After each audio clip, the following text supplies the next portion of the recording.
people start to ask me like, what you gonna do with all that green? I'm gonna feed my monkeys with it. They all hang out by the pool next to my backyard roller coaster with my face on a giant poster. Tonight we're having oysters with the Kobe steak in the toaster. Waiting to feed my lions and shit. You better deal with it. Wait here, I'm about to pick up Scarlett J and then Natalie P. What you gonna do with all that cash? Gonna stay out in an all-nighter bed. I'm gonna buy myself a nice suit and tie, and then I give my boss a finger in my private jet flyby.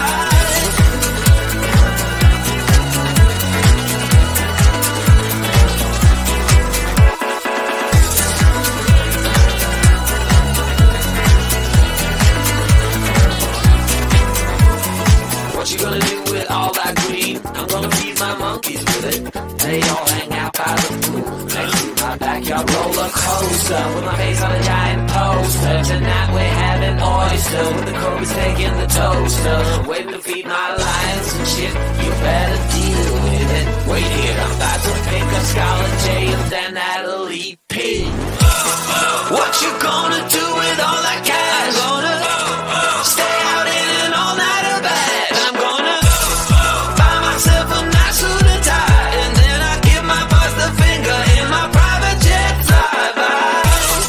What you gonna do with all that cash? Gonna stay out in an all-nighter bed. I'm gonna buy myself a nice suit and tie.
I love you and I hate you and I hope you feel the same.